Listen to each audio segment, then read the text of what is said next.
All right. Good afternoon, everyone.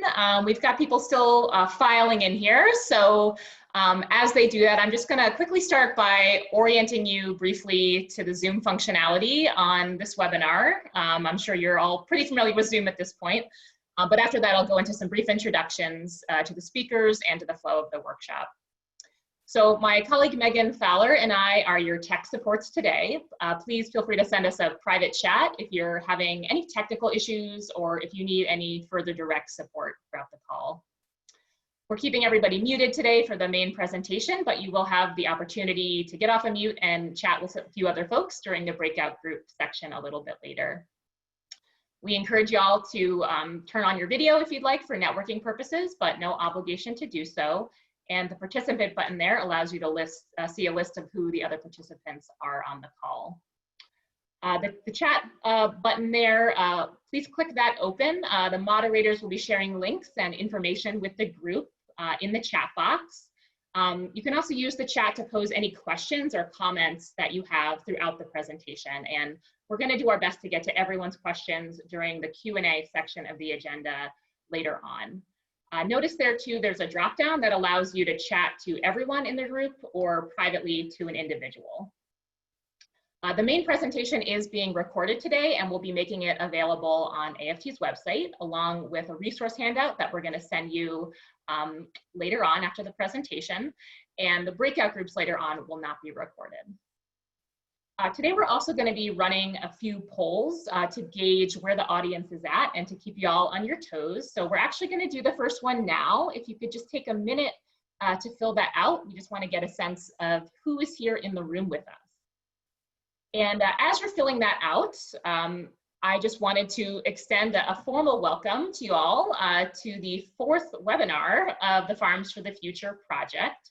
You are in strategies and tools for making farmland available to farmers. My name is Jamie Potter and I'm the New England Program Manager at American Farmland Trust, and I will be your MC for the next 90 minutes. So just looking at the poll results here, let's share them. Jamie, I launched the wrong poll. You did launch the wrong poll. Start over. Let's start over, Megan. That's okay. Let's stop that. Bear with us, folks. All right. Megan's going to launch the appropriate poll. So why don't y'all just take 30 seconds and we will get a sense of who's in the room. All right.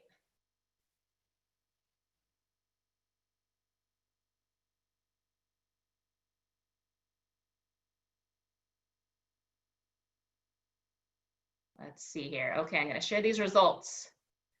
Perfect. Okay, interesting. This is a great mix, and this is really our intended audience. So good job, outreach folks. We've got a bunch of municipal volunteer and staff. We have a bunch of land trust volunteer and staff, a whole bunch of nonprofit folks, and a few other.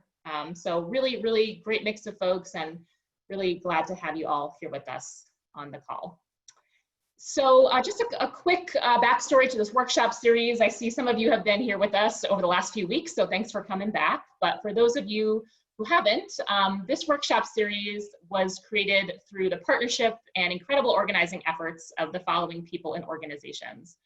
My colleague Megan Fowler and myself at AFT, Steph Morningstar at the Northeast Farmers of Color Land Trust, who's here on the call, Meg Quinn at Maine Farmland Trust, who's also here with us today, Jeremy Luigi at Southeast Land Trust of New Hampshire, and Nancy Everhart of the Vermont Housing and Conservation Board.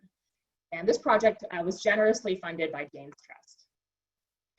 And today we are joined by some really wonderful guest speakers, some huge, wonderful champions in the field of agriculture and land access in our region. We've got Gemma Blum-Evitz, who's Land for Goods Program Director, Steph Morningstar from the Northeast Farmers of Color Land Trust, who's the executive director there.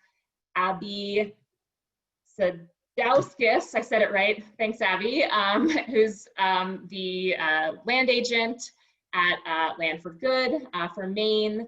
Bo Dennis, new farmer program specialist at MOFGA, and Nina Young, who's the project development specialist at Maine Farmland Trust. We've got a whole suite of amazing speakers for you. And in addition, today we also have some wonderful contributions from two local farmers, Tracy Pavan from Swell Farm and Anthony Munene from Fresh Start Farm, who agreed to share their land access stories with us. We're very grateful to them. And a bit about the webinar series for those who've been on the last few weeks. Again, thanks for coming back. Today, you are at the fourth in this 5-part series of educational workshops that we have designed specifically for land trust municipalities and other nonprofits and service providers in Maine, as well as the other northern New England states. Those who really want to better understand how to support farms and farmers in their communities. So we've designed each workshop to offer core content, state-specific tools and resources, Q&A, and networking opportunities.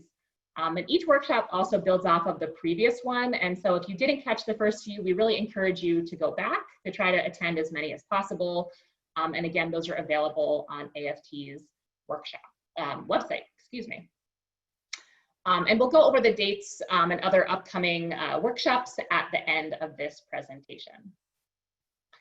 So before I hand it off to our first speaker, I'm just going to quickly run through the agenda. So you're going to hear first today from Steph Morningstar. She's going to give an overview of the work of the Northeast Farmers of Color Land Trust, the work that they do in advancing land sovereignty and land access for Black, Indigenous, and farmers of color in our region. And we just want to say that becoming more educated about land justice is really vital to our collective work protecting land. And our planning team on this project, we've really woven this topic and farmer voices into the workshops today in the series and the workshops to follow. Shema will then share her extensive knowledge on some high-level tools and considerations for land trusts and towns as you all consider opportunities for making farmland available to farmers. We'll then have a brief breakout session where you'll get to talk to others in a small group setting about land access efforts that you are doing or hope to do in the community where you work or where you live.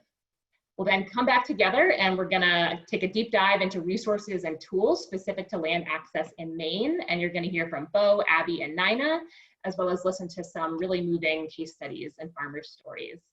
We'll then have the Q&A at the end with all the speakers, and then we're gonna try to wrap up by 3:30. So this is a truly jam-packed 90 minutes, so buckle your seatbelts and bear with us. So without further ado, we're going to launch our first video from Steph Morningstar, again at NEFOC, for some historical and land justice context. So take it away, Megan. Greetings, everyone. My name is Stephanie Morningstar. I'm Oneida Turtle Clan, and I'm the Executive Director of the Northeast Farmers of Color Land Trust. I'm here today to share with you a bit about the context and rationale for our work centering BIPOC land access. I'll briefly share with you some of the keystones to what informs our work as a land trust and how we're endeavoring to create land access for BIPOC farmers, earthworkers, and land stewards. Did you know that between 1776 and 1887, the United States seized over 1.5 billion acres from America's indigenous people by treaty and executive order under duress?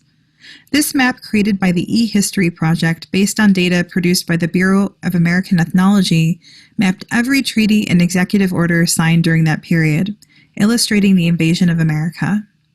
You can see this by watching the blue territories disappear from east to west, replacing them with a tiny fraction of reservation lands where indigenous peoples were forcibly relocated. Those reservations are the tiny red squares you see. As you can see, the gray areas to the east represent the original 13 colonies that were occupied prior to 1776. The Northeast U.S. is encompassed in these territories, most of which are unceded, meaning the land was never legally ceded or treatied. It is truly stolen land. This is a brief timeline of how the land and labor of Black and Brown folks have been stolen through physical and bureaucratic violence. We don't have enough time today to review this timeline in detail, so be sure to register for Webinar 5, Tools and Resources for Supporting Black, Indigenous, and Farmers of Color in Your Community, to get the expanded version.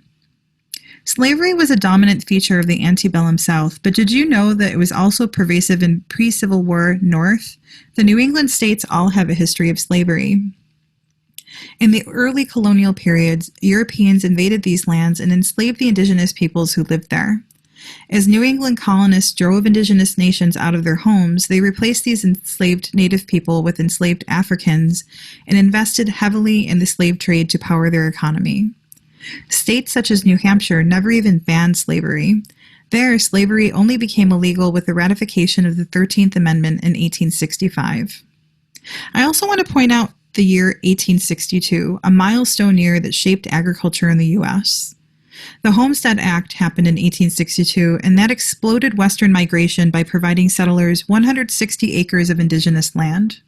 It has been named unquestionably the most extensive, radical, redistributive governmental policy in U.S. history. This national land dispossession not only benefited white folks, it continues to do so on exponential levels.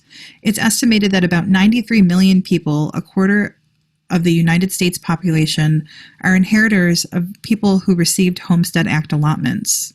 Also in 1862, President Abraham Lincoln signed the Morrill Act, which distributed indigenous land, inaccurately named public domain lands, to raise funds for fledgling colleges across the nation, masquerading a massive transfer of wealth as a donation. Finally, in 1862 was the creation of the USDA, which has historically discriminated against Black, Indigenous, and other farmers of color who were pushed off their land by decades of racially biased laws and practices. For example, Black farmers shared stories that USDA officials, especially local loan authorities, spit on them, threw their loan applications in the trash, and illegally denied them loans. This happened for decades, through at least the 1990s. When the USDA's local offices did approve loans to Black farmers, they were often paternalistically supervised, meaning farmers couldn't spend the borrowed money without receiving item-by-item authorization from the USDA, or they received the money late, and in farming we know that timing is everything. Meanwhile, white farmers were receiving unsupervised on-time loans. Many say egregious discrimination by local loan officials persists today. Any discussion about race in the USDA has to start with the crisis of Black land loss. Although the U.S. government never followed through on its promise of freed slaves of 40 acres and a mule, Black folks were able to establish a foothold in Southern agriculture. Black land ownership peaked in 1910 when 218,000 African American farmers had an ownership stake in 15 million acres of land. By 1992, those numbers had dwindled to 2.3 million acres held by just 18,000 Black farmers. And that wasn't just because farming was a declining way of life. Black folks were being pushed off land in vastly disproportionate numbers. In 1920, 1 out of 7 U.S. farms were run by Black folks, and in 1992, Black folks only ran 1 out of 100 farms. Additionally, this country's legacy built on the theft of land, bodies, and resources of people of color for the benefit of profit and power is crystallized in the challenges Black farmers experience in the food system. For example, in New York State, their $42 billion agricultural and food industry, for example, the disparities between Black farmers and white farmers are best summarized by the existence of only 139 Black farmers among 57,000 farmers in New York. This is complemented by the 2017 USDA statistics depicting a total net cash farm income for Black farmers at minus $906, while for white farmers it was $42,875. These numbers are dramatically similar in all states in the Northeast. These alarming economic disparities and lack of representation of Black farmers are a direct result of intentionally unjust systems and policies dating back 400 years. Farmland ownership is highly consolidated and racialized due to this long history of attempted genocide, dispossession, and slavery. Today, 8% of farms control over 40% of all U.S. farmland. The average farm in America is now over 400 acres compared to 150 acres in 1940, and that number increases every year as smaller farms buckle under the weight of the capital-intensive industrial agricultural model. There's also extreme racial disparity between who labors on land and who profits from it. Over 60% of farm workers are people of color, largely Latinx. Meanwhile, white people own 98% of all farmland, or about 50 times the number of acres owned by people of color. Today's barriers and challenges for farmers of color come in many shapes and sizes, from lack of access to patient capital to unfair, casual, and paternalistic lease agreements. Consider one case of a NEFOC network member farmer who was offered a land access in the form of a casual arrangement. She was twice offered to grow food for her community on land without negotiating a lease, instead by being coerced into handshake deals with white landowners who controlled everything, including when she could access the land, how she farmed, and what she farmed. Both instances devolved into racist stereotypes and assumptions that caused her harm and ultimately forced her to leave. This is a common experience among many NEFOC network farmers and why the NEFOC Land Trust exists today, to connect farmers with permanent, secure, and heritable land tenure. This is where land trust and farmer services organizations come in. We are the gatekeepers to farmland access and the services needed to make a life on land. The Northeast Farmers of Color Land Trust is working every day to address these disparities in land access. I ask one question of you as you embark upon this webinar on accessing the strategies and tools for making farmland available to farmers. Who are the farmers of color in your community, and how are you working beside them to ensure this legacy and history of racism and oppression ends with you? Thanks so much for listening. If you have any questions, feel free to reach out to us at connect@nefoclandtrust.org and check out our website for the most recent webinars, tips, and tools at nefoclandtrust.org. Thank you so much, Steph, for sharing that. And just so everyone knows, Steph is going to be providing even more detailed historical context and sharing some very powerful case studies and farmer stories in webinar 5, which she mentioned, which is coming up. The main workshop is on September 24th. So we very much hope you can join us at that next workshop. As I mentioned, she's also here on the call today, so she'll be available for questions during the Q&A a little bit later. But next, let's run that poll question 2 that we accidentally put up earlier. Just take a moment. We're just curious to get your self-assessment on how ready that you feel your town or organization is in making land available for farmers.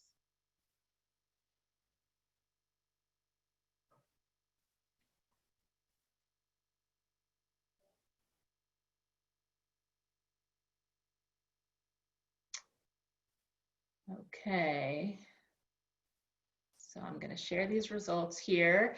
Interesting. So some of you are not ready, some feeling maybe, possibly. Some of you are doing this, and for others of you, maybe not relevant. So interesting results there, and that's great. You know, we've got some great resource folks on the call, and we're going to be learning a lot together today. So that helps us transition nicely into our next speaker. Shema Blum-Evitz, who's with Land for Good. She's going to help us understand some land access barriers and things for you all to be thinking about when considering making farmland available to farmers in your communities. Welcome, Shema. Thanks, Jamie. And thanks, Stephanie, for that wonderful intro and history. Really great basis for thinking about all of this. It's great to be here with all of you. This is a very important and timely conversation. I'm glad this series came together. At Land for Good, we are certainly seeing an increase in inquiries from both aspiring farmers and landowners. So thanks for being here and wanting to learn more. Land for Good, give you a little bit of an overview. Works on the ground with farmers, landowners, and communities in all 6 New England states. We also offer regional programming, advocacy, research, and we do some consulting nationally. Our work focuses on a pretty specific niche on farmland access. That's how farmers can get onto land. Farmland tenure, how those farmers can hold land, and farmland transfer planning. We have a lot of resources on our website and upcoming events, which you might find helpful beyond this. What I'm going to share today is going to be a brief overview, and you should feel free to check out other resources or reach out to our staff to get further assistance. So what does it take to make farmland available for farming? I'm going to touch on supporting farmland transfer today and being aware of what new farmers need and considerations for making new land available for farming. Our terrific panel will share more of the specifics on strategies and tools for alternative land access. It also really takes supporting the business viability of farms. And Julia really touched on this in our first webinar. And so I encourage you to check it out there. But farms, if they're viable, are going to stay there and occupy and work that land. Also want to note it takes a village of service providers, community members to help with farm viability and all of these ways of keeping the land working. And you'll see in some of the case studies how people came together to make that happen. And next, why is farmland access a problem? So first we want to talk, we have a large portion of farmers that are aging out of aging out of farming. 2/3 of the older farmers in New England shared with us that they don't have identified successors, meaning they likely do not have someone in their family or on their management team that's interested or capable in taking over the farm. This translates to a lot of land nationwide that's going to be changing hands in the next 2 decades. When transition happens, it could be sold for development, fractured, consolidated into a bigger farm, reverted to woodland. So it's in that transition that things are most at risk. Next. Most farmers want to keep their land in farming.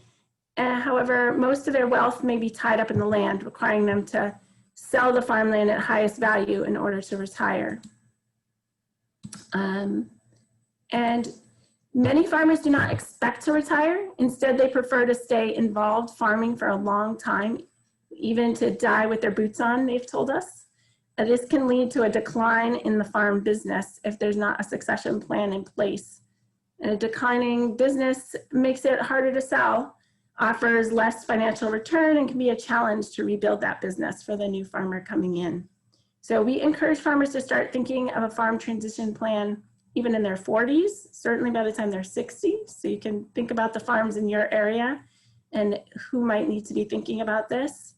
It can take years to make a plan and then years to implement. So an ideal timeline is about 10 years from the beginning to end of thinking and planning and having a transfer happen. Sometimes it could take longer. So why? Succession planning is complicated, it's time consuming, it can be fraught with family and personal dynamics. It's really hard to start that conversation about transferring the farm, maybe even harder if it's a new farmer from outside of the family. And so it's easy for people to ignore and postpone planning. And at the same time, access to farmland has been noted as the biggest obstacle for new and beginning farmers. Next. Thanks, Megan. In 2 national surveys, new and young farmers identified land access as their top challenge, and the conventional methods of purchasing land or inheriting are not working. Next, farm seekers are quite a diverse group. They don't fit into a specific typology. So when you're thinking about making land available, you have to accommodate and open your thinking about who is going to be coming forward. They can be aspiring farmers with or without farming backgrounds. They can be beginning farmers with some experience. And there are established farmers that are seeking land as well to expand. They may come from different communities and need support getting to know the area. They may be seeking land in urban or peri-urban areas close to home to serve specific markets or communities. And they can have a wide variety of growing practices and interests. As I said, the top challenge for new farmers is farmland access, but in addition, New England land values are among the highest in the nation. Purchasing is out of range for most new farmers. The ability to access financing can be a challenge, and the potential debt load can be quite high or insurmountable. We are seeing quite a mismatch in retiring farmers who want to sell 100+ acres versus new and beginning farmers who might be interested in 5 to 10 acres to start. First generation farmers are more in need of skills, market opportunities, and support services, programs to build their viable businesses as new farmers. We also want to note that for farmers that are not white, male, and heterosexual, safety, prejudice, and discrimination can be real concerns and a reality that many new farmers are facing. And new farmers don't need just land. Not any old land will do. You have to have land that's available for farming, accessible that you can get to it,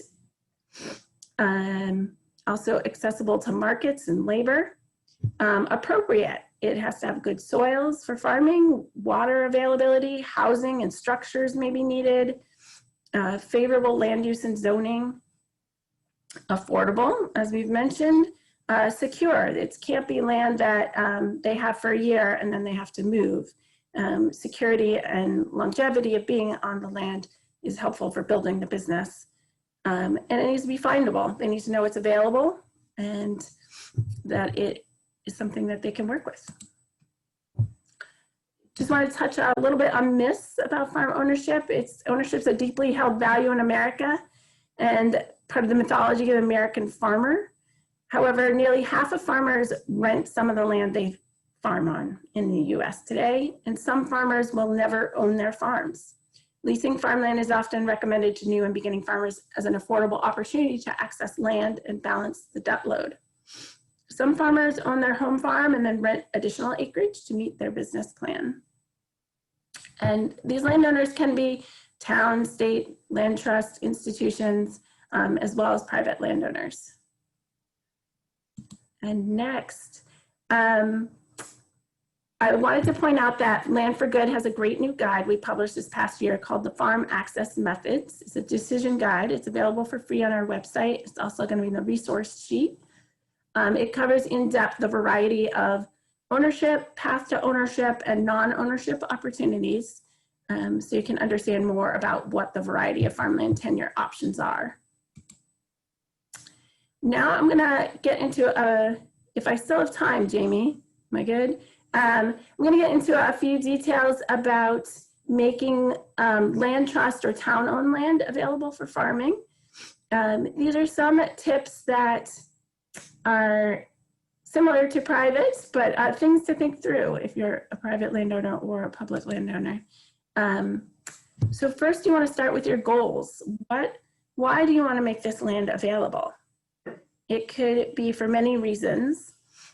You want to keep it in active use or management. It's a rural amenity.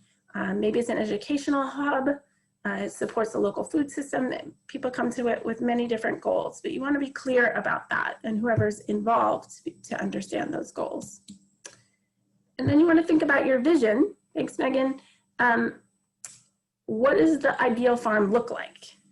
Who's going to be involved in the day-to-day operations? Is the landowner involved? Is the community members? Is there public access? Is there multiple uses on the land? Those are all things that you need to be clear about, so you're ready to communicate that. Next, you want to understand, if you have a particular parcel in mind, and understand the land and what the potential is there for production, the natural features and the infrastructure that you're able to offer. There's some great tools from UC Davis and Web Soil Survey to understand your soil type. And these are some great Maine resources that you can speak with to find out even more detailed information at the county and statewide level.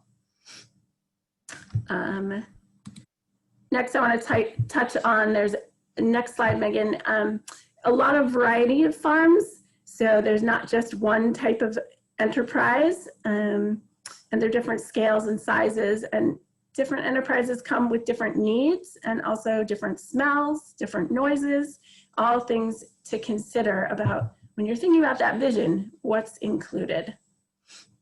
Next, when you're ready, you're gonna wanna reach out to find a farmer. So this is gonna involve researching where you think farmers were gonna come from, clarifying your goals and objectives clearly in your offer, describing the offer, and determining how you're going to do that search and review. Is it an application process? Is it a bid process? What you're going to go through. And then conducting your search and selecting the tenant. And there are two resources here, the Maine Farm Link and the New England Farmland Finder. I want to point those out. Those are online databases where you can, as a farm seeker on Maine Farm Link, you can write what you're looking for. And as a landowner, you can write the property you have available. So it's a really great tool to see who's out there and also to make your property known. And that feeds into New England Farmland Finder automatically if you check a box. So your property can be seen across New England. And we have hundreds of property seekers looking to see new properties. Okay, so next up, just want to touch on that communication will be key through the process. You're going to want to set up a clear plan for clear, open, ongoing communication the whole time that you have a farmer on the property. And next is, this is a cartoon. If you can't see it, it says, "Sorry, I don't shake. I get everything in writing." So a written lease is going to be key. It's going to ensure that you remember what you said and the farmer remembers what they committed, and that it can be clear to the public, depending on who it needs to be clear to, what is happening. So really recommend that, and we have a lot of tools about building a lease also. Thanks, Megan. What else you can do? I want to make sure to say not everybody has a parcel to offer, and there are many other things you can do if you're not interested in offering managing a piece of land. So some things include raising awareness of the issue, helping to ID local farmland access and transfer issues that you see in your community. Making sure farmland access gets into local planning and ag-friendly zoning. You could establish an agricultural commission. I believe those exist in Maine. Somebody can double check me later if I'm wrong. Advocate for timely farm transfer planning. You can host a landowner and farmer mixer so people can find each other. And you can do some funding initiatives, developing tax incentives, developing a town fund for conservation purposes. Some tips on how to get started.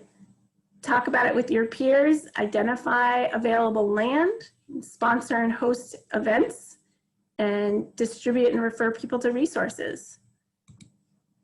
And let's see what's next. Thanks. This is a long list of that. It takes a village. Who else you might want to think of to involve in your conversations and get involved. And we can move along. Thanks, Megan. So this is a snapshot of the Land for Good website. I want to just pick out that you can click on the contact us, and then you can put in a request for some assistance. We do work directly with service providers, farmers, landowners, and land trusts. Did I say that? Municipalities. We've worked with almost everybody and can kind of point you in the right direction of how to get started. And we can also go to that link of the toolbox for a lot of the free resources. The next couple of slides are, just mentions our direct service that we do with farmers, landowners, and again, we can do consulting to municipalities and land trusts and community members. And that can include things like designing a farmland access project, assessing available land that you have to see if it works, finding a farmer for a particular parcel of property. Lastly, on the education, we do workshops and info nights. We have a lot of things online, so you can certainly point people to us, but we're happy to work with you to design something for your community. And I think that does it. Thanks so much for listening. Look forward to the questions. Awesome. Thank you so much, Shema. You were right on time. So impressive. Land for Good is awesome, everyone. They're so great, and we're so grateful and lucky to have them here in New England in our region. So our next activity, we're going to transition a bit, just kind of move the energy. We're actually going to go into our breakout group sessions to shake some things up. So for those of you who haven't been in a breakout group before, in a few moments, Megan's going to hit a button and we're all going to be magically transported into some new Zoom rooms with about probably 4 other people. And you'll have a facilitator who will identify themselves. And they're just going to lead us in a short sharing exercise. The prompt is really thinking about what your town or organization has done to help make farmland available, or maybe what you're hoping to do, or if that's not relevant, you know, just some burning questions or something you want to share. So we're going to just think about that, think about the next step you want to take after this workshop. We're going to come back in about 15 minutes. So Megan, you can send us off and we'll see y'all in just a bit.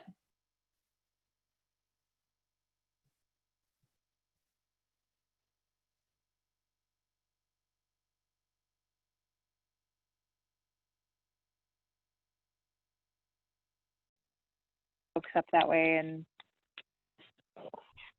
Ruby?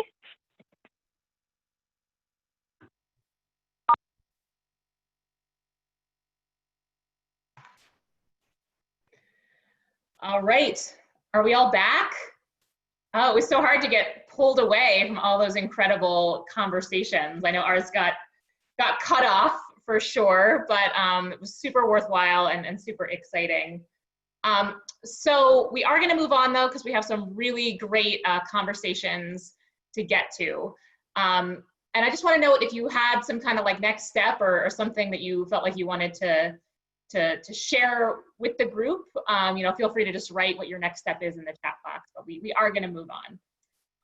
So we're gonna move now into our state-specific resource and tools section about land access in Maine, and we're gonna start with Bo Dennis and Abby Sadowskis, who are gonna take it from here. Thanks for being here, you guys. Awesome. Hi, everyone. My name is Bo Dennis. My pronouns are he, him, his. I'm the beginning farmer specialist here at MOFGA, the Maine Organic Farmer and Gardeners Association. Abby, do you want to introduce yourself? Sure, thanks, Bo. My name is Abby Sadowskis. My pronouns are she, her, hers, and I am a farmer and the Maine field agent for Land for Good. Awesome. So we just wanted to really expose you all to some resources that we have to specifically support beginning farmers and to support you in wanting to work with beginning farmers in accessing land. So in Maine, we have an incredible resource called the Beginning Farmer Resource Network of Maine. And this is a coalition of organizations and agencies and institutions that collaborate and connect around issues facing beginning farmers. So these are financial institutions such as Farm Service Agency, CEI, Farm Credit East. It also includes educational programs such as things that come through MOFGA or Maine Farmland Trust, and legal assistance, the legal food hub, and a lot of other different types of organizations are part of it. And this is a really unique thing that we have in Maine to really comprehensively address issues that are coming up for beginning farmers in the state and farmers in general. So we meet regularly to collaboratively organize to support farms. We have a one-pager about the network and how to get in contact with all of us that I think is shared out to participants and like registrants for this event. So you should see that. And then we also have a website where you can check us out. So you can go to the next slide. Abby, do you want to take this one? Sure. So Land for Good, Maine Organic Farmers and Gardeners Association, or MOFGA, and Maine Farmland Trust all work in partnership to identify farmers, help them create robust land use agreements, and to find land. So if you think back to the slide that Shema shared, that land needs to be findable, we help, 3 organizations help do that. So MOFGA's primary role has been to identify and recruit farmers. So they have 2 new farmer programs specifically designed to do this and create a pipeline for new farmers in the state. The first is the apprenticeship program. That's a seasonal on-farm training program that's supported by several 20-some weeks of programming on farms in addition to on-farm work. The other is the MOFGA Journey Person program, and you're going to hear from a MOFGA Journey Person in a short video coming up. It's a 2-year program of support that includes mentorship. So the program pays another Maine farmer to guide this new farmer. It also includes educational programming and creates a cohort of farmers that are all kind of developing their farm at the same time. Land for Good specifically works with these farmers under a couple of different agreements. We help with creating leases. We help new farmers and the landowners understand insurance requirements. We also can help both private landowners, municipalities, and nonprofits or understand the tax implications and benefits of making farmland available. And then we often direct, as Shema also mentioned, we also direct people to the listing and linking services in the state. So Maine Farmland Trust established Maine FarmLink, and Sue Lamfer is the staff person there who does a great job of talking to new farmers, helping them develop a profile, a farm seeker profile, and then working to help them connect with opportunities listed on the directory. So these may be properties for sale, they may be properties for lease. They have also included management type positions. There is some overlap in what's available between Maine FarmLink and New England Farmland Finder. New England Farmland Finder has some great resources for folks who may be looking for ways to help make their land available. So what do you put in your listing, and those sorts of things are provided there. I would also say that there's lots of examples in both Maine FarmLink and New England Farmland Finder of land trusts making their land available, fewer perhaps for municipalities. So I think that is the end of our slides. Oh, there we go. Okay. So these are things I've already sort of touched upon. As Stephanie mentioned, one thing is really creating robust lease agreements where stewardship goals and other objectives are aligned. If there's time, I'm happy to talk about our own farm, and we lease land from a local land trust. And there have been a lot of conversations about how to align stewardship goals. And then we are sharing a lot of resources. One of the tools we're going to share, you can download, is our Land for Goods guide for land leasing for municipalities and nonprofits. So that will answer a lot of specific questions. And this is another resource. This is the Farmland Decision Guide. So you can see that using this, farmers can identify what their ownership goals are, if they're now, if they're not at all. And then at the bottom, I think it's really important to understand that land trusts, municipalities, and other holders of land are a really important part of this. Our farm, we own some land. We also lease about 75 acres spread over a dozen parcels in the town we farm in.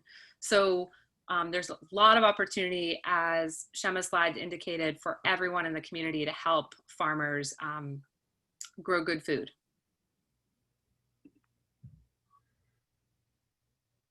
Yeah, and just Abby explained a little bit about it, but thinking about the supporting of a beginning farmer or farmer that you're working with on land extends beyond what they're cultivating and your relationship. So how some programs that we have to support farmers holistically includes whole farm planning course and business planning course called Farm Beginnings that operates in the wintertime.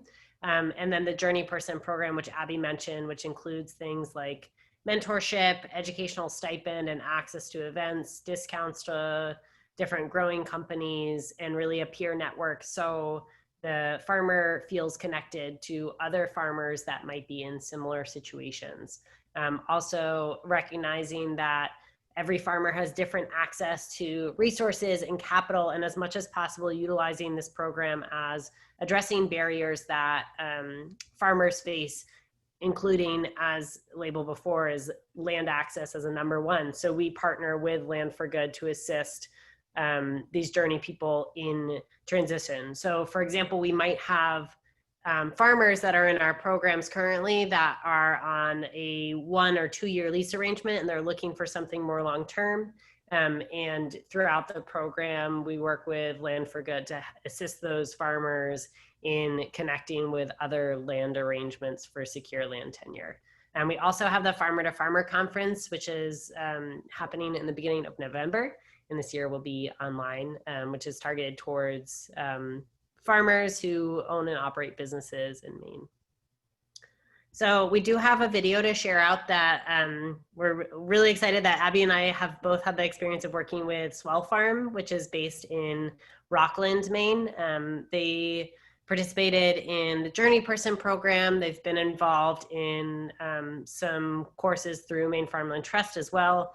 And they've made some pretty strategic and creative decisions around their land tenure. They've definitely accessed a lot of Land for Good support in securing a relationship with the Cemetery Association that's based in Rockland, Maine. So we have a video to share out.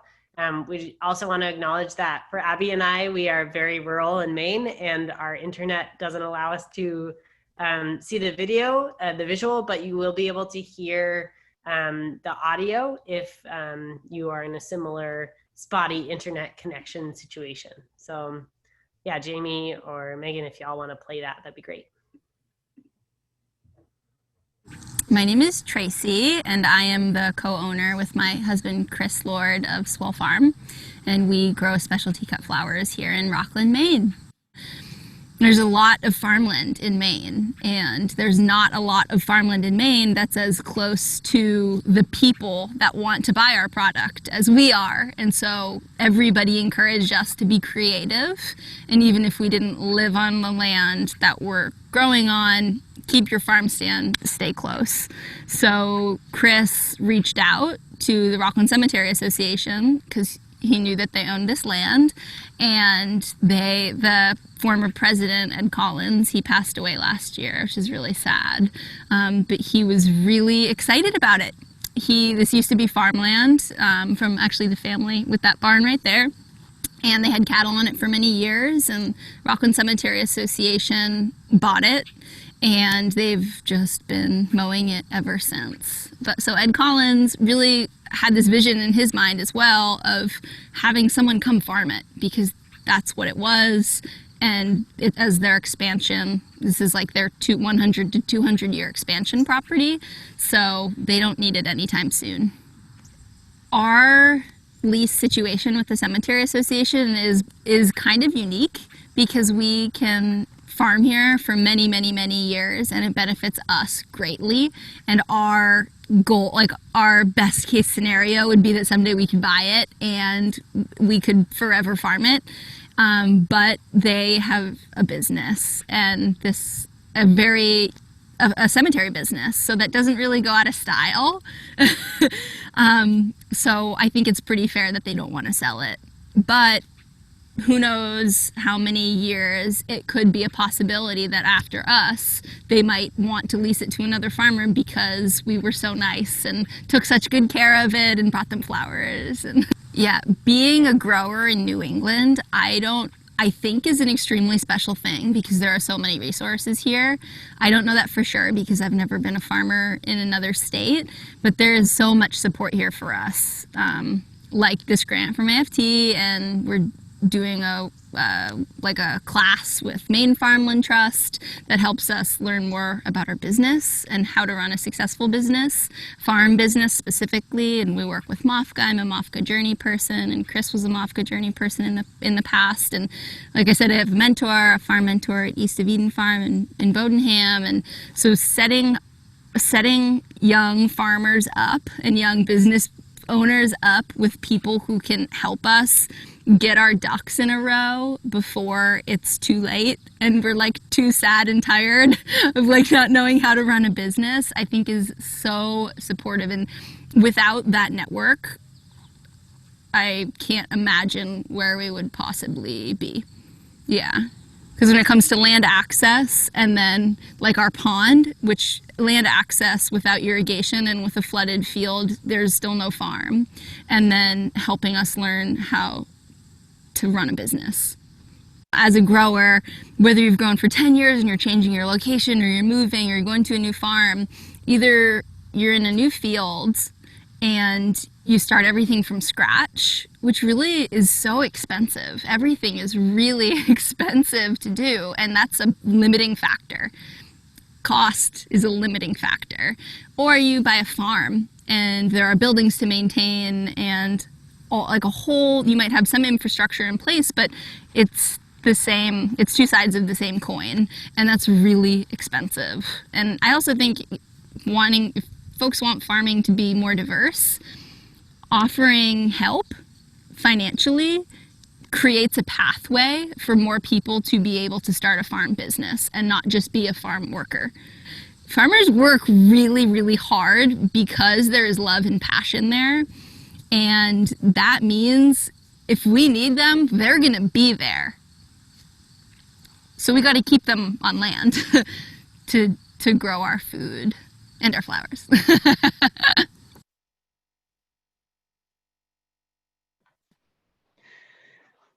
That makes me cry every time I hear it. Many thanks to Tracy for that powerful video, which we captured as part of a project with our AFT microgrants program, helped to fund a pond that they built this summer. We're just going to also share a short video from Anthony Munene, who's with the Fresh Start Farm. He's the farm manager there. A little bit about his land access story for the property. Go ahead, Megan. And OLI stands for Organization for Refugees and Immigrant Success. We have many programs, and one of the many programs we have is agriculture program, and that where we have Fresh Start Farm. We have two farms. One is here in Concord, and the other one is in Dumbarton. The site here we started in 2018. It's temporary because it's a private school, and any day they have projects lining up. So we are actually thinking what next if that happens. So we are in that process actually of looking for more, long-term sites. We had done application with the NRCS to be able to have a high tunnel, but we stopped it because this farm is so temporary. It's not permanent. It's really hard to develop. In Dumbarton, which started a long time, many years ago, and eventually all is owning it. It's very secure now. We have managed to build 5 greenhouses. We have dug a tertiary well. We have brought in, electricity. You develop these infrastructures knowing that, it's yours, you can develop. But on this kind of situation, it's really hard, even to expand as a program, it's really hard. So that's how it is hard to not even find a place, but to know what next for the future. And now these farmers, they are okay now. They are very comfortable, they are very happy. It will be really horrible to tell them now we can't farm here next year, And that, if you think about, refugee situation whereby it's always moving, because as she was talking about how in Sudan, you have no peace. Any day you are told, wake up, leave. You know what I mean? It really affects them when they are told now you have to leave. When they come in here, they talk, there is peace, good environment, bring everyone together as a community, as a family, and it's been great.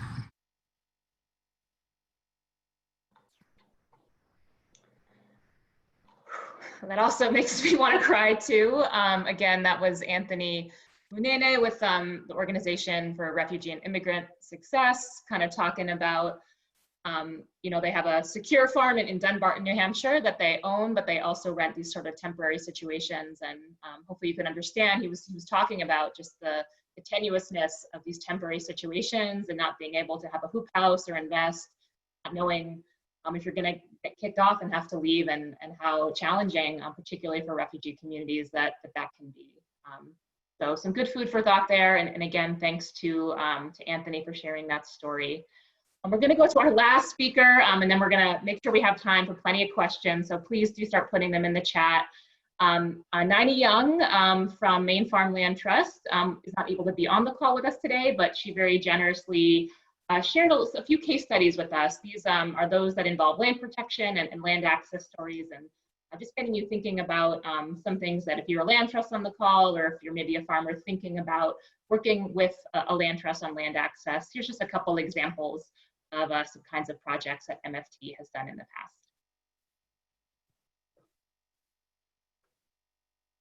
Hello, everyone.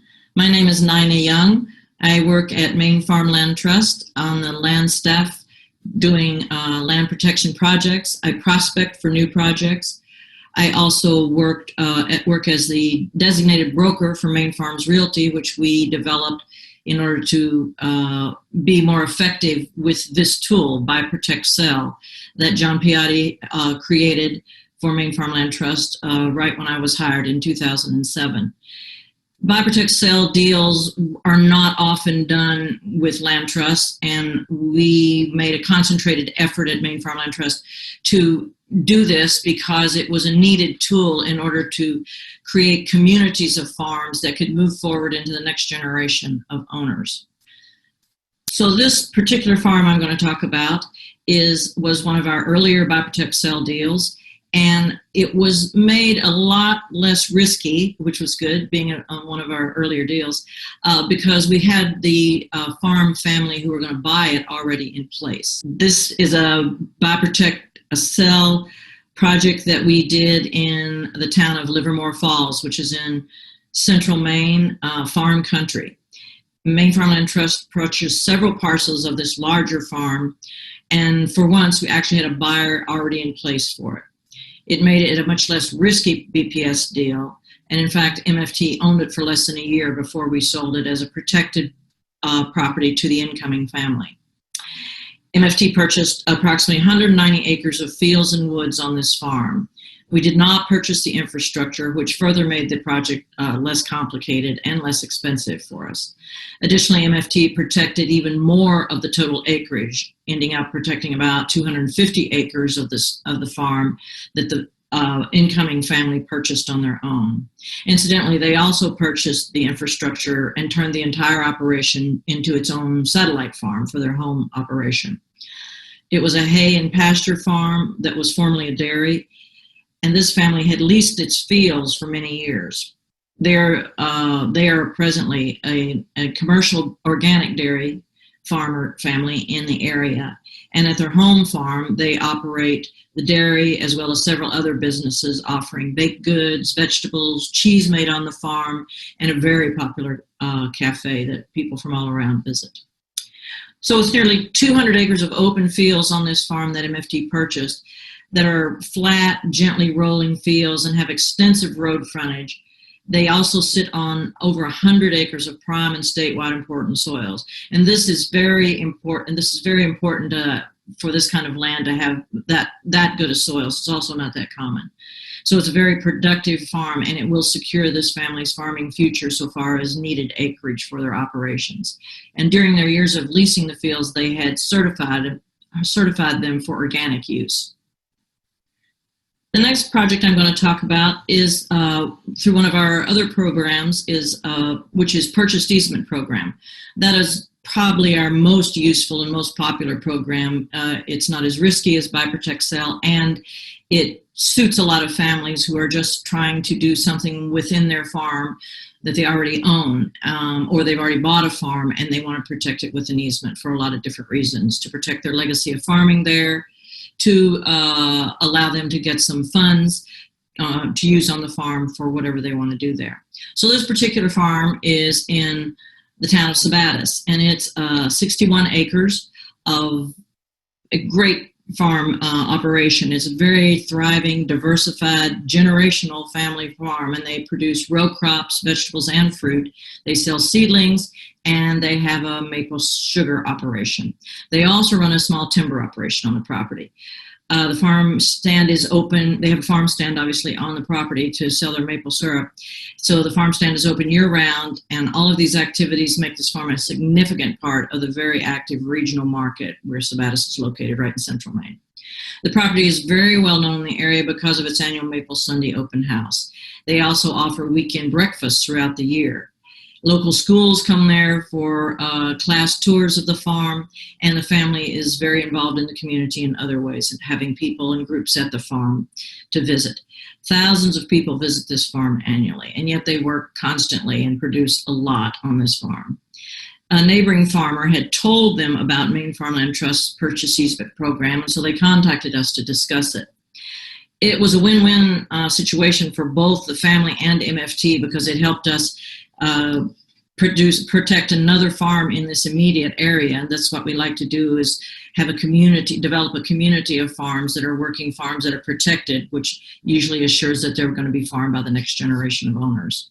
So this property worked great for that. It has extensive road frontage on in a very threatened area. So the family was able to use the funds MFT granted for farm improvement, other projects they had planned on the farm, and to start planning for their retirement.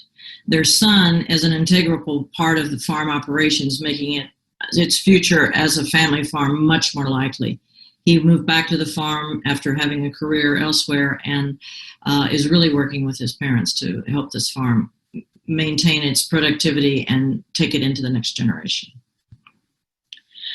The Buy Protect Sell program and the Purchased Easement program are Maine's two bread and butter tools that we use to protect farmland in Maine. They're useful because they bring new farmers onto land they couldn't otherwise purchase, or they are very useful or very helpful in keeping a family farm in that family for the next generation.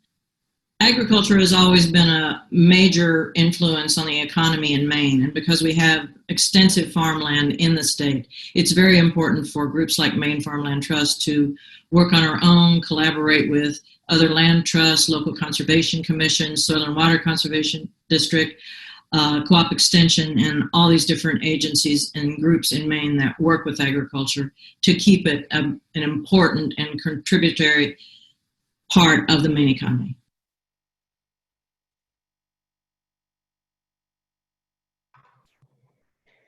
All right. Wow. So much good knowledge and information. And we now just have kind of like 10 minutes for questions. So please do paste them in the chat if you have any burning questions. But we are going to tee it up with a question for Steph Morningstar, which is, how can land trusts and towns best partner with NEFOC? That's a great question, Jamie. Thanks for asking. We get this question all the time. And what I can say is right now, because we're such a young land trust, I mean, we're not even 2 years old yet, we're still building the foundation and the framework of a land trust. Sorry, I'm on a farm, as you can tell, and there's chickens or a rooster in the background. So I would say that right now, reaching out, building, as we build our capacity as a land trust to hold just networking communications, introductory meetings is really, really important to, to see how we might be able to work together, what's going on your end, what BIPOC communities, what BIPOC farmers you're working with, or if you're looking to lease land, if you're looking to share or trade technical assistance. That's always something we're doing a lot with quite a few different land trusts, just offering mutual technical assistance. But right now, I would say it's truly about just us having time to do the work and to build those relationships, because NEFOC is such a large scope as far as being across the entire Northeast. We have hundreds of land trusts knocking on our door to just start the conversation. So if you have, you know, a tangible partnership, a grant you'd like to co-author together, those are things that we would really like to be able to build relationships first before we dive into co-authoring a grant or doing some of that deeper work as far as funding is concerned. We really do prioritize relationship before anything else. So I guess that's what I would say for now. Great, thanks, Steph. And I will post this link here in the chat that we shared on some other webinars, which is some different ways that y'all can get involved. It's a policy platform. So there's a question now here in the chat. Thank you, Clayton. I'm just gonna read it here. So Kittery Land Trust recently looked at another small inactive farm that family wants to sell sooner rather than later. Too quick for us and stopped looking into it, but I wonder if this might be a buy, protect, sell opportunity for MFT, some other organization on this group. Interesting. Clayton, do you want to chime in and qualify that?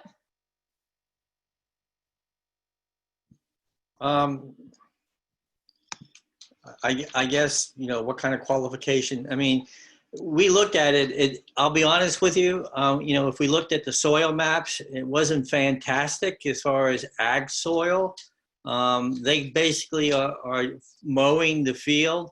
They have a much smaller field that does show up as good ag soils on the you know, the NRCS site. It has frontage on Route 1 here in Kittery. The family has been selling off properties. You know, it's much smaller than what it used to be. But, you know, as I was listening to this, it just made me think. We walked away from it because, you know, we just can't raise the funds and what have you. It does abut the town forest. There, you know, I can tell that there was probably some more fields that they have let go, you know, to nature. So I don't know, I'm just throwing it out. I can answer some questions. We did have some nonprofit organizations look at it. It has a beautiful old barn, you know, one of these tall beam structures. It does have a house on the property that they currently, you know, it's an old farmhouse, you know, the kind that kind of grew, you know, it's separate from the barn. They currently, you know, rent that out. So I don't know, I'm throwing it out there, you know, because as I said, we walked away from it. We can't move on it. You know, we were considering it, but, you know, they would like to sell it sooner than later. It's a shame that we didn't learn about it sooner and can maybe work something out. Yeah, but, thanks, Clayton. Yeah, and Meg Quinn's here on the call from MFT. She's ready to hop in about that. You want to chime in, Meg? Sure. Clayton, I might suggest reaching out directly to Nina Young, and I can pass on your information to her as well. She's kind of our lead prospector for projects like this. Okay. And is a great starting point. I believe that Charlie Baldwin, who is our land protection manager in that area, has been in touch with your land trust about some other projects as well. And he would be a fantastic starting point.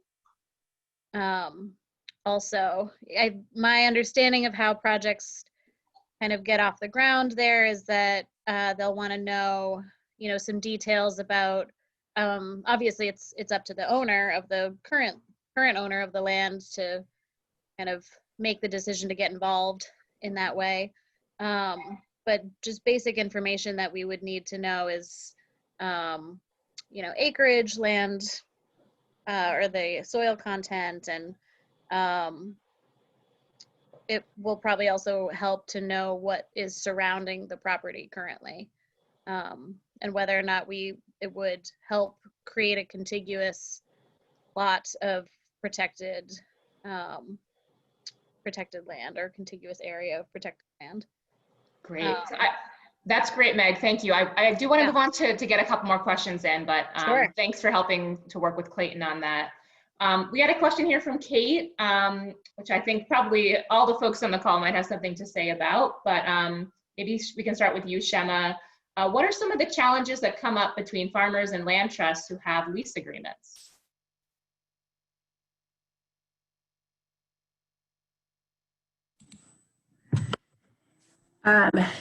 Sure. Well, there can be a lot. And it really gets down to clarity of expectations and making sure you've gotten that all ironed out in the beginning. So it can be who has access to which pieces of infrastructure on the property, who's maintaining what, who's responsible for upkeep versus annual use. It can be access concerns. I'm going to pass it to Bo and Abby because I'm sure they have really specific examples also. That would be great to hear. Hi, this is Abby, and as a farmer, I would share that we lease hay land from a local land trust the land was gifted to them. And part of their mission includes conservation for wildlife. And so particularly ground nesting birds like the bobolink are part of high priority focus for the land trust. And that is a particularly sensitive issue for farmers because bobolinks generally are nesting during the best time to cut quality hay.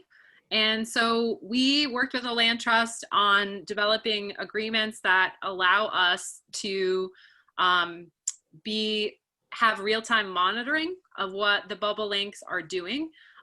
Is there a nest? Are there fledgling birds? Are the fledgling birds independent? So these really specific pieces have helped us kind of come back to what the shared values are.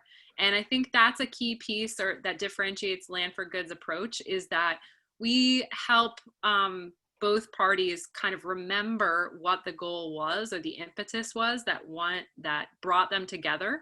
And for our farm, that has been kind of working with the land trust to say, okay, well, climate change has totally altered what bobolinks are doing. And so in the initial lease we signed, we had these real specific guidelines that came out of well-supported conservation projects.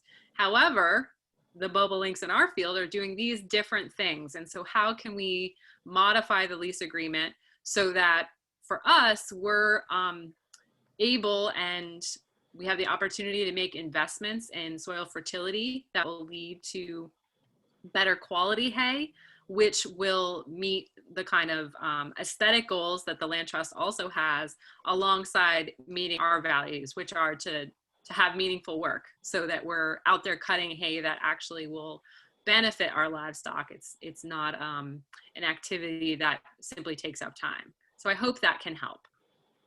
Great, thanks, Abby. And then Bo, do you want to just chime in? We do have to wrap up in just a moment, unfortunately, but we'd love to hear any reflections you have on this. Yeah, sure. Thinking about certain experiences of farmers, acknowledging relationships is, I think, really crucial in building trust with that farmer and understanding, but then also getting it in writing, as Abby said, to make sure everyone is on the same page. So for example, like if someone at your land trust is building that relationship with that farmer and then they, for whatever reason they leave, and how do you uphold that agreement through the lease that you all have agreed to and make sure that, you know, a farmer's relationship with land and someone's relationship with land is central to their business, and that looks different for every single farmer and every single land producer and medicine grower. So like making sure that that relationship is something that that grower can count on, even if there's a transition at the land trust. And acknowledging that if you yourself are not a food producer or a farmer, that you have a conversation with that farmer to really understand their decision making and their timing that they need to follow. So for example, right now it's September, growers are already thinking about what they're going to be harvesting next summer because they need to maybe plant a cover crop and work that ground now so they can sustainably manage it next year. So thinking about the tenure and making sure that that relationship is really something that they can count on, and there's trust built up there. Great, thanks so much, Bo. All right, well, we do have to wrap up. I know it's right at 3:30. We just have a couple more slides as a form of our ending here. And really just want to remind you all that the last workshop in this 5-part series, the one for Maine, is coming up on September 24th, supporting Black, Indigenous, and farmers of color in your community. Steph Morningstar is going to be leading that. We're going to have some great stories from BIPOC farmers, and we really encourage you and your colleagues to come. So please do register if you haven't yet. The link is right there. We also want to just let you know that Land for Good and MFT have a Farmland Access and Transfer virtual conference coming up on November 16th to 18th. So stay tuned for further details about that great conference. And then I just want to say a very special thanks to our many wonderful presenters today. You all shared so much incredible knowledge and wisdom, and we're just so grateful that you were able to come on today, as well as to thank our farmer contributors, Anthony and Tracy, for their beautiful video stories there. Just a quick plug about a survey. We are trying to get your feedback on how this went. We've got 2 more of these coming up tomorrow and next week. And just in general, we'd love to get your feedback on your experience, any further resources that you want. Please do fill it out. It'll just take you a couple moments, and it'll help us better follow up with you with any resources there. So please click that open if you can. Otherwise, we will be sending it to you in a follow-up email after this webinar. And with that, we just want to really wrap up by saying thank you again for being here with us today. Please feel free to follow up with me or any of the other presenters who were here on the call today with any questions that you have. And we hope to see you in a couple weeks' time for the last workshop. So thank you all so much, and we hope you have a really great day. Be well, everyone.